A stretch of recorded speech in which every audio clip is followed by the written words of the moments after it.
What it do, YouTube? We are continuing on with our training camp 2019 for the Miami Dolphins position battles. Do me a favor, go ahead and hit that like button and subscribe button. Today we got the offensive linemen. The offensive linemen, to be quite honest with you, they just make my head hurt. Over the course of the past 8, 9, maybe 10 years, it's just been giving me a serious freaking headache. When I go down some of these offensive linemen over the past 8 years, I'm gonna run some names by you. You got Brandon Albert. That dude was fragile as hell. Oh my goodness. Every time somebody blew on him, he would get hurt. Mike Pouncey, he always had the hip injury. And like, one thing that I could not stand about Mike Pouncey back then was the fact that he wouldn't practice. And honestly, I thought that when he didn't practice, it kind of affected the chemistry of the rest of the offensive line. They were unable to move like a unit. Billy Turner, I swear, that dude, like, it seemed like that dude didn't even get the playbook down. I don't even know what was going on. Dallas Thomas, if y'all been here since 2015, excuse me, since we started the YouTube channel, 13. It was 13, excuse me, it was 13.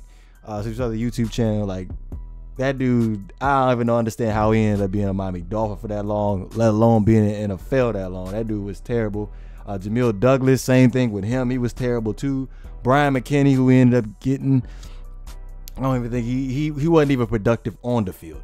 But going into the 2019 training camp position battle, basically, to be quite honest with you, I think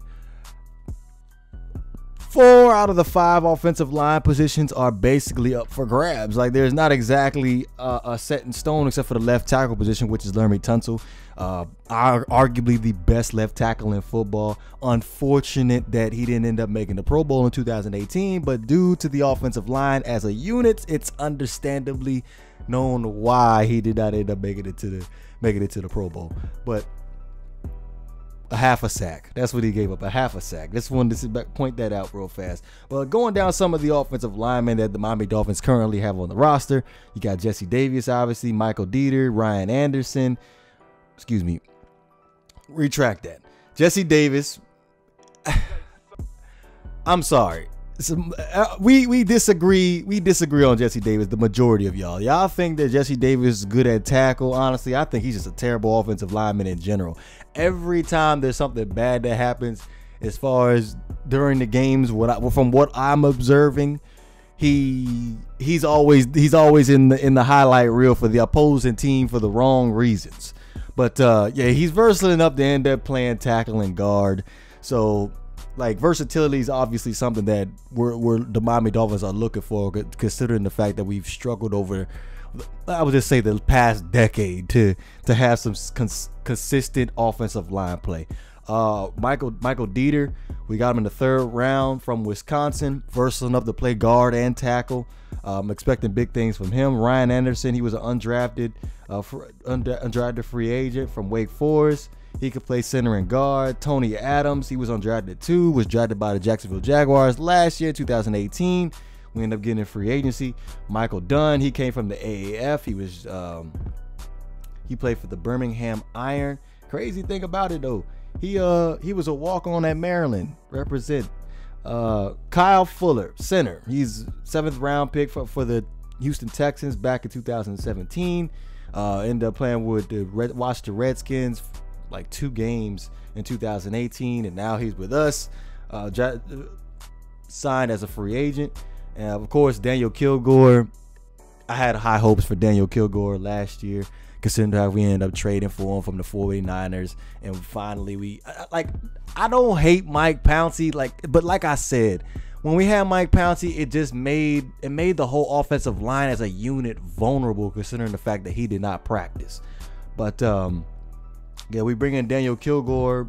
Not a bad injury history, but he ended up tearing his bicep last year before we even ended up getting what we wanted out of him. But I'm expecting big things from him too as well. Obviously, Jordan Mills, we ended up getting him right after the draft. Been with the Bears and the Bills. Been in the league for quite some time now. Going into camp, there have been some reports that he's been struggling as far as playing the right tackle position. We have Aaron Montario, the tackle, undrafted out of Boston College. Isaiah Prince, like that's my wild card right there. Isaiah Prince is my wild card because when I look at Isaiah Prince and all, like I like to watch a lot of tape of Isaiah Prince.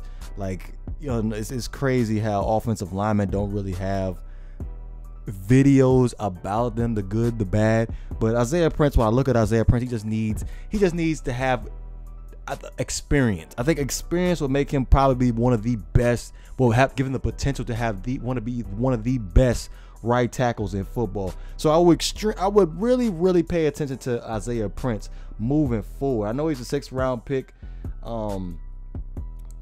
202 overall, but I would keep my eye on Isaiah Prince because I think that he has opportunities of taking that right tackle spot. Maybe not in this 2019 season, but moving forward as we go, maybe 2020, 2021, I strongly believe he can be a star. That dude, the sky is the limit for that dude. He got potential.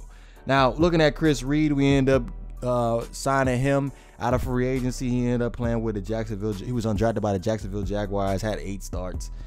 Zach Stirrup, 3 years ago, I had high hopes for that dude. Like he was like, when I saw we ended up signing, I'm like, who is that guy? Then I looked, like, guy was like 6'8". I was like, oh damn, like that dude is huge. That's a big guy. And no homo, but I thought he would, you know, end up taking that spot from the right tackle who just had Jawan James. Excuse me, sorry about that, Jawan James. And then obviously we have Laremy Tunsil. So, like, not a lot of experience on this offensive line, which leads me into my next piece is the fact that when you look at this, the most starts along the offensive line, what you have is obviously you have Jordan Mills with 82 starts, Laremy Tunsil with 44, Daniel Kilgore with 43, Jesse Davis with 26, and obviously Chris Reed with 8. Like I said, there's not a lot of career starts along the offensive line for the Miami Dolphins, so that the inexperience there is kind of like it's crazy. But if I was to project a depth chart right now, I'd like to give you the offensive line depth chart, even though it's a rough draft, but like go ahead and look at that. I have Laremy Tunsil sitting there at the left tackle position, and then I have Michael Dieter at the left guard, and then obviously Daniel Kilgore. I don't really think, looking at this current roster for the offensive line for the Miami Dolphins right now, there is not really any competition as far as the center position goes. Kilgore is the guy, and then obviously you have Jesse Davis, and like I said earlier, a lot of people want to sit back and, you know, they want to argue with me. Jesse Davis is a beast. He played great at right tackle. Hey, like I said, the Discord is up. If you want to sit back and have this debate with me, like I'm available. Just hit me up on Twitter. Do whatever you need to do. We can sit back and have this debate anytime. But yeah, Jesse Davis is obvious.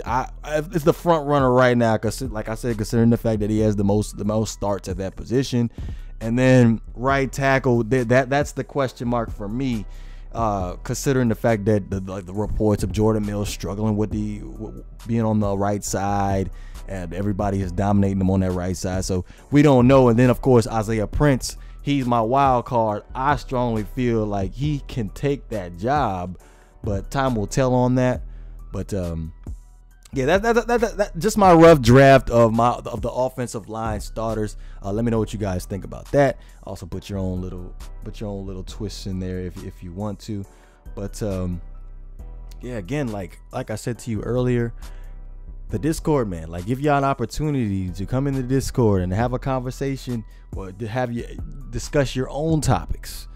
It's fun. I like debating with people. It's extremely fun. Like, I'm getting tired of talking to myself all the time. Like, I want to get an opportunity to talk to you guys, and you guys have comments in the comment section that you guys want me to make videos of. But you have the opportunity to sit back and talk to them about them yourselves. But let me know what you guys think. You know what it is. If you enjoyed the content, please don't forget to hit that like and subscribe button. This is Great One Devore. I'm up out of here.